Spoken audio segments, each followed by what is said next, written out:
Para grabar, ahí estamos.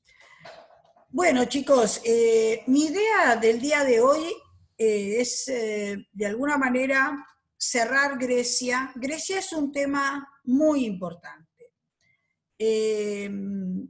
Así como Oriente, así como Roma, son temas grosos que además ustedes no los van a ver más,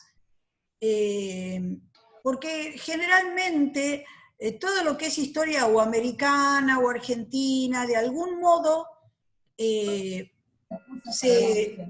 vuelve a retomar, a ver de alguna manera, pero la parte antigua, ya sea Oriente, Grecia, Roma, no la ven más. Entonces es muy importante que esto quede claro, que queden las estructuras, los fundamentos bien claros, porque seguro ustedes siempre van a tener toda la vida para incorporar elementos. Incluso yo sigo buscando textos nuevos, conferencias que realmente puedan ser importantes.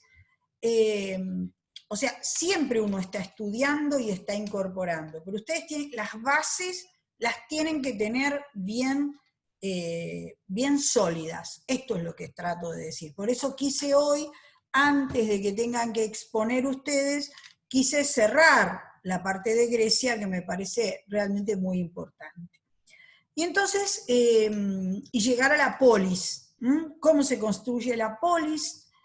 Y cómo aparece este sistema que es la democracia, que todavía hoy nos cuesta incorporar, nos cuesta internalizar. Y creo que esto es uno de los puntos más importantes que ustedes van a tener con sus alumnos. Cuando los chicos les digan, ¿y para qué? ¿Para qué tenemos que estudiar Grecia? Justo Grecia, en aquel tiempo, ¿qué me importa a mí? 5.000 años atrás. Y bueno, creo que primero gran parte de la cultura occidental, de nuestra trama de significados, se ha forjado en los lineamientos de la trama de significado que nos han dejado los griegos y también después los romanos. Y fundamentalmente porque hay una serie de formas de vida que tenemos hoy que no podríamos comprenderlas si no nos adentramos en esta cultura y vemos qué pasó en este momento y cuáles fueron esas bases. Hablamos de la democracia, hablamos del diálogo, hablamos de escucharnos, de escuchar al otro, de reconocer al otro. Esto parecen temas nuevos y son muy viejos, solo que no los terminamos de internalizar. Las feministas dirían de concienciar, porque una cosa es concientizar. Concientizar es que yo te lo meta y, ay, sí, dale, eso, y lo tenés que aprender. Entonces seguramente lo van a aprender de prepo, pero no lo van a concienciar. ¿Qué quiere decir eso? No lo van a hacer propio. Y hacerlo propio es actuar en la vida de acuerdo a eso. Entonces yo les puedo hablar la importancia del diálogo, la importancia de la argumentación, la importancia de escuchar al otro, de escuchar las razones del otro y ver en qué podemos nosotros incorporarnos, ya sea para disentir o para estar de acuerdo. Todo eso es un trabajo que nos lleva mucho tiempo y que ustedes van a tener que lograr llevar adelante con sus alumnos. Yo creo que es el trabajo más difícil, que es el trabajo de la construcción de vínculos sociales. Y vínculos, de alguna manera, y lo digo entre comillas, vínculos civilizados, vínculos que nos permitan vivir en una civilización, en una ciudad, en un mundo donde lo principal sea la palabra y no la violencia. Entonces, estos son los fundamentos por los cuales hoy sigue siendo de actualidad estudiar la vida en Grecia. ¿Sí? ¿Estamos de acuerdo hasta acá? ¿Sí? Sí, sí. Sí, muy Sí, bien. profe. Entonces, voy a hacer de nuevo un recuento chiquitito hasta llegar a la época de las grandes transformaciones, que en los libros, en Pómero y en otros libros van a encontrar como época oscura. Yo me niego a utilizar esa terminología, porque realmente fue una época riquísima, riquísima en la creatividad, en el compromiso de la sociedad y en la construcción nada menos que del sistema de gobierno que hoy todavía tenemos. Entonces me niego a decir que esa era una época oscura. Oscura porque, bueno, pues nosotros no tenemos lo que quisiéramos tener, pero la verdad no creo que así pueda denominarse. Nosotros empezamos con Creta, ¿se acuerdan? Creta, que era un pueblo mediterráneo, no eran griegos, no tenía lengua griega. Sin embargo, curiosamente, no podríamos hablar de los griegos, o sea, de los micénicos, que son los que van a llegar después de la primera oleada, estos micénicos que vienen con el caballo y el carro de guerra. No podríamos hablar de la cultura griega sin hablar de los cretenses. ¿Por qué? Porque los micénicos construyeron sus modos de vida a partir de la cultura minoica o cretense. ¿Sí? Por eso hablábamos de la época creto-micénica. ¿Se acuerdan que habíamos dicho que tenía que ver todo esto con las formas políticas de palacios, de una economía redistributiva, de una economía de alguna manera que tenía una reciprocidad, de unas formas de vivir realmente con escritura, en vez de ser la lineal A, la lineal B, pero que tenía ciertas diferencias. Por ejemplo, la belicosidad de esos pueblos, van a construir murallas que los cretenses no tenían, y van a constituir por primera vez, y les podría decir hasta el día de hoy, la familia patriarcal. Pero, digamos, lo que hicieron los cretenses también se encuentra en el substrato. Llamamos substrato a lo que está por debajo, se utiliza, porque se dice el estrato y el substrato. El substrato es aquellas capas de la trama de significados que a lo mejor no las vemos claramente, pero que igual están. Entonces, no podríamos empezar a estudiar Grecia sin todo el bagaje cultural de la época de Creta, que descubre Arthur Evans, y Creto-Micénica, que ya tenemos la llegada de los griegos, ya con la utilización de los palacios, una riqueza cultural realmente muy interesante del arte, de la escritura, del comercio, de todo lo que es las artesanías. Si uno mira las tumbas, ustedes saben que en la arqueología, chicos, las tumbas son de alguna manera la vedette, ¿no es cierto? Porque en las tumbas yo puedo aprender un montón de cosas.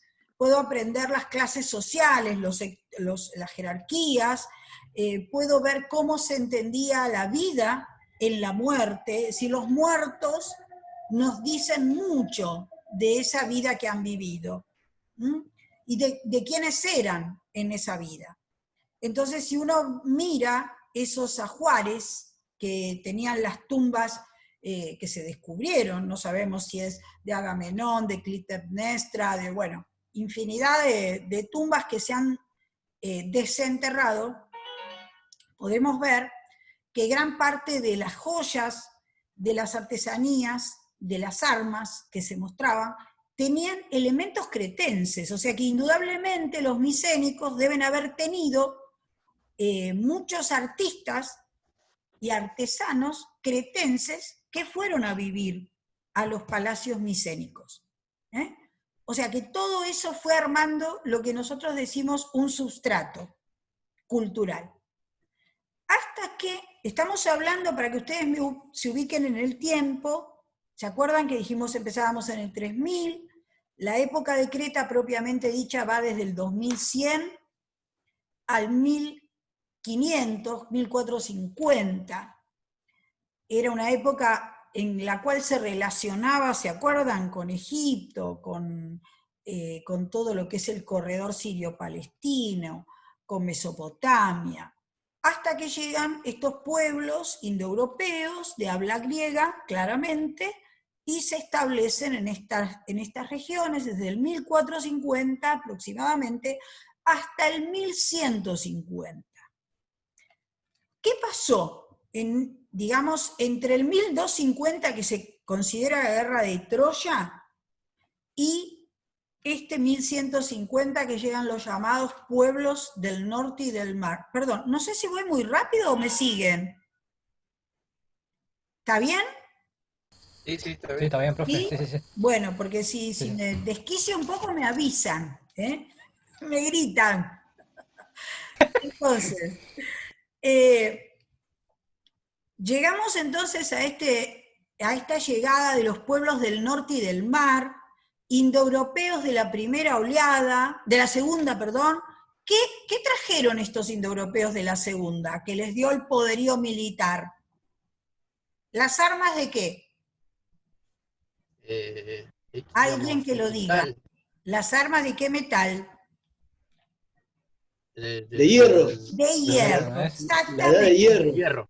El hierro. O sea que se termina lo que algunos historiadores hablan de época del bronce, justamente porque llega, no es que no conocieran el hierro, en realidad no tenían la ductilidad de la metalurgia del hierro. Entonces llegan estos... Por eso dudé. ¿Cómo? Por eso dudé, estaba por decirse, pero creo que ya no. Estaba hablando del bronce, yo que ya estaba hablando por el hierro ya. Claro. Tenía una duda. Claro, lo que pasa es que estos pueblos traen, porque a veces pasa que el vencedor militar no es el vencedor cultural. Esto fue lo que nos pasó con la época micénica, ¿no es cierto? Claramente los aqueos, jonios y eolios fueron vencedores militares. Traían el carro de guerra, traían el caballo, las armas de bronce, no tenían ningún problema. Pero a una civilización pacífica como la cretense la vencieron sin ninguna dificultad. Pero en la cultura, de alguna manera, se sintieron atraídos, se sumergieron en la cultura cretense. No es el caso de este momento. Los dorios, que son los que llegan, no sabemos si por invasión, no sabemos si por migraciones, no sabemos que los palacios se destruyen de una manera, se aniquilan. No se sabe por qué.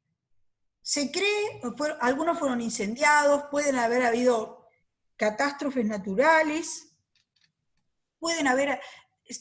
se dice que hubo una gran sequía y que ya el palacio no pudo de alguna manera dar abasto a toda esta gente en este modelo redistributivo, y entonces como el palacio ya no tenía, fíjate si está bien, porque, ¿sí? ¿Ahí está bien? Sí. Perdón, chicos, me están acomodando el monitor grandote. Sí, por ahí avísenme si yo me pierdo, que viene alguno nuevo, porque yo me concentro.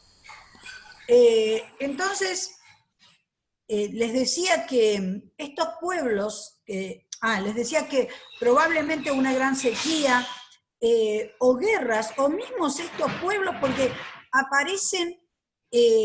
aparecen nombrados por los egipcios, como pueblos del norte y del mar, aparecen en una serie de, ¿cómo se llaman?, de frisos. ¿Saben qué es un friso? ¿Vieron cuando se hace las esculturas que son una al ladito de la otra? Así como una listita, una línea, una filita. Eso se llama friso. en los frisos de los egipcios aparecen estos pueblos, y realmente aparecen como pueblos muy belicosos. Y hasta tal punto que los grandes imperios del segundo milenio se caen. Se cae Egipto, que ya no vuelve a resurgir nunca más como un imperio que había sido. Se cae el imperio de Hatti, de los eteos en Asia Menor, o hititas, y quedan solamente algunas ciudades de Siria y Palestina. Algunos llegan a Palestina, los Peleser o filisteos, que le dan el nombre a Palestina, pero digamos, ya no vamos a encontrar estos grandes palacios, estos grandes imperios de ninguna manera. Entonces, ¿qué es lo que va a pasar en este momento? Va a pasar que se desestima la escritura, se pierde la escritura. En realidad no sabemos por qué.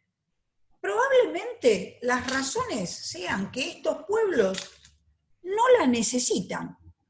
Es decir, estos pueblos no van a tener un palacio con un excedente donde es necesario organizar lo que entra, lo que sale, los tributos, sino que estos pueblos que llegan tienen una forma de vida profundamente pastoril, nómade.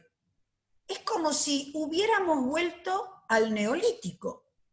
Entonces se van a organizar en sistemas, podemos decir, sistemas preestatales, como si el Estado se derrumba, pero no se vuelve a reconstruir de una en ese momento, sino que es como que estos pueblos se establecen en las regiones que habían existido los grandes imperios, los palacios desaparecen y lo único que queda en pie es la comunidad parental. Curiosamente, ¿saben cómo se llama esa comunidad? ¿Cómo se llamaba en ese tiempo? Se llamaba Damó. Y esa comunidad después se va a llamar Demos. O sea... Perdón, profe. Sí. Damos, ¿podría repetir lo de la cultura de Damos? Claro. Perdón, no entendí esa parte. Claro, el tema es así, perdón, miro por a ver si hay algún alumno que nos dice algo. El tema es así. Nosotros teníamos el palacio, ¿no es cierto? Eso lo sabemos. Bueno, el palacio no existe más. Se destruye absolutamente. La figura del rey, que era el Anax, o sea, en Creta se llama Minos, en Micena se llama Anax. No existe más. La palabra Anax no se vuelve a utilizar. Pero curiosamente, no se pierde la palabra demos, Damó. ¿Y por qué digo curiosamente? Porque ese Damó es la comunidad parental. ¿Se acuerdan que en el Neolítico las comunidades eran de parentesco? ¿Se acuerdan? Pongamos los incas, ¿no es cierto? Las comunidades de base eran comunidades parentales. Bueno, queda esta palabra Damó y queda otra palabra que se llama Pasireus, que era el señor de este Damó, que va a cambiar en la época de Grecia clásica y se va a llamar Basileus. O sea que curiosamente fue lo único que no se destruyó, lo que va a quedar en pie. Y sobre esa base de las aristocracias, se va a constituir esta nueva sociedad, que va a ser una sociedad llamada de primus inter pares. ¿Qué quiere decir? Los primeros entre los pares, entre los iguales. ¿Sí? Va a haber las tribus con algunos jefes, que seguramente van a ser jefes porque son más aguerridos, porque tienen determinada cualidad. Las fratrías, que son unas organizaciones religiosas, y los genos, que es el clan, que va a formar el oikos. El oikos es como si fuera la casa familiar, la casa extensa. Economía, la palabra economía viene de oikos, la administración del oikos. Fíjense cuántas cosas tenemos de esta época. Entonces, imagínense que al no haber escritura, no tenemos cómo saber qué pasó. Por eso los historiadores hablan de época oscura, porque lo único que tenemos es la arqueología. Pero yo digo entre comillas lo único que tenemos. Porque justamente en esta época tenemos un testimonio valiosísimo, que es la obra de Homero, ¿sí? La Ilíada y la Odisea. Este Homero, la palabra Homero en griego quiere decir el ciego, y probablemente era muy común que los que vieron en la Edad Media los bardos, los juglares, no bardos de hacer bardo, no me digas Gabriel otra cosa porque ya me imagino, pero bueno.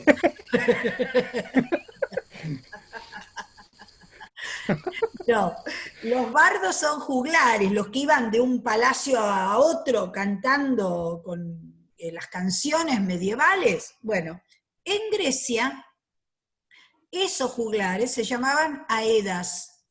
La palabra aedo en griego quiere decir costurero del canto. ¿Y por qué costurero del canto? Porque iban armando sus relatos a medida que iban llegando de un lugar al otro. Y es muy probable que Homero haya sido ciego, porque es muy probable que se ganara la vida de esa forma. Pero ¿qué es lo importante acá? Porque algunos decían, bueno, no es verdad que haya sido construida la Ilíada y la Odisea. Como hablan de épocas diferentes, hablan del fin de la época micénica y hablan de toda esta época de las grandes transformaciones. De esta primera época del genos a la polis, o del oikos a la polis, este primer momento del siglo XII al siglo VIII. ¿Sí? En este tiempo, perdón chicos, si se corta ya saben, nos volvemos a conectar. Entonces, en este momento hay algo muy importante. Homero escribe la Ilíada probablemente, dicen los últimos estudiosos en la actualidad, probablemente escriba la Ilíada en su juventud y la Odisea en su vejez, porque son obras como que no solo hablan de diferentes momentos de la vida, sino que son distintas. La Ilíada es una obra, una épica, una obra que habla de la guerra, de la batalla, un poco la base de lo que van a ser después las tragedias, y la Odisea es más una novela, ¿no? La Ilíada, la palabra Ilíada viene de Ilión, que así se llamaba la ciudad de Troya. Y Odisea viene de Odiseo, Ulises, que se va de su lugar, que es la isla de Ítaca, y vuelve después de una cantidad de peripecias. Bueno, ya saben que cualquier cosita nos volvemos a conectar. Dios mío. Perdón, profesora. Sí. Le hago una pregunta. Usted decía que no había escritura, porque estaba manejando en el auto y estaba escuchando lo que usted decía. Pero si no hay escritura, estos autores, esto habla usted, Homero, Helge, fue oral, ¿no? Exacto. Lo más grandioso de esto, sí, porque chicos, estaba escuchando entre lo más grandioso de esto es que se supone que Homero canta los poemas, porque se dice los cantos de la Ilíada y la Odisea. Cantarlos quiere decir, los cantares quiere decir que los relata oralmente, son versos que relata, lo arma en versos.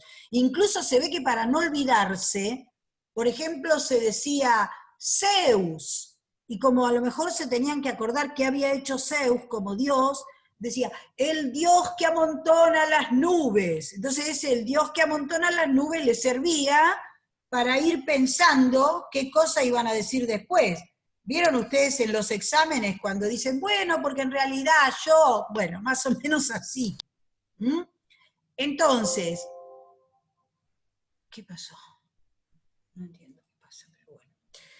Entonces, lo que nosotros vamos a encontrar es un compromiso de la sociedad para no olvidar estos poemas, porque esto es del siglo IX, y los escribe el tirano Pisístrato recién en el siglo VI. 300 años tenemos de relatos que se transmiten de padres a hijos, de abuelos a nietos, y que hay toda una sociedad que se compromete en no olvidar, que se compromete con la memoria, que se compromete con lo sagrado, que se compromete con el valor de una trama de significados que no puede perderse. Eso es el mito.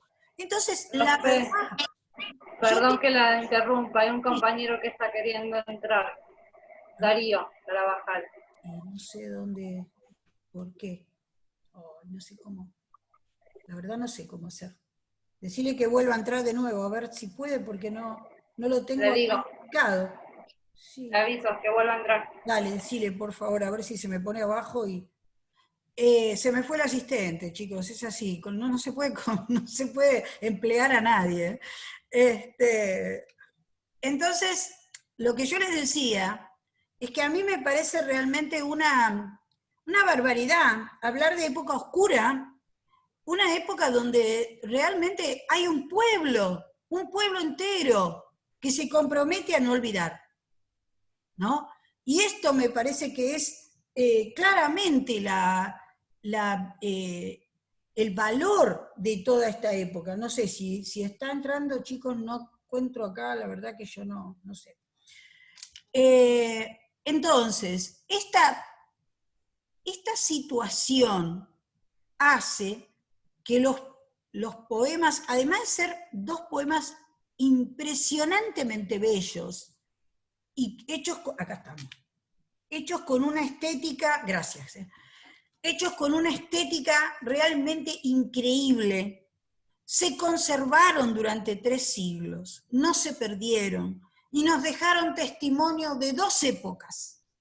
De la época cretomicénica, que da toda la base a la época posterior, y que ellos la tenían como su pasado, su identidad, su historia, y de la época de las grandes transformaciones, que es la época que nos va a explicar la construcción de la polis, cómo se va a pasar a esa polis. Entonces, la verdad, no importa que no haya habido escritura.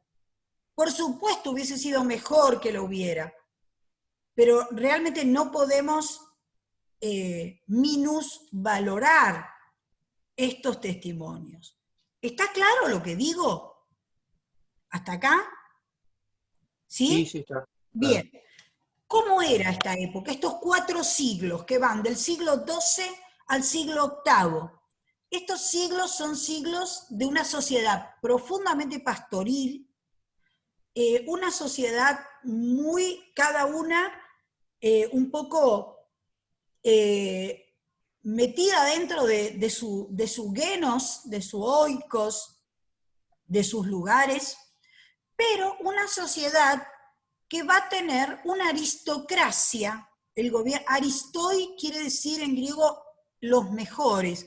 La aristocracia es el gobierno de los mejores.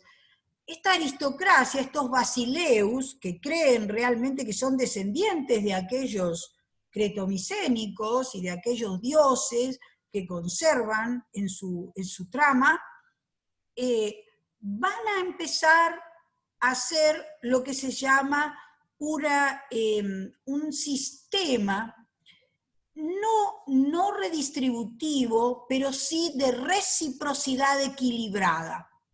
Un poco un intercambio de dones, donde la hospitalidad va a ser muy importante, fíjense cómo después eso se va a mantener, y donde poco a poco el centro de esa vida no va a ser el palacio, porque no existe más, sí va a ser fundamentalmente el ágora, la asamblea.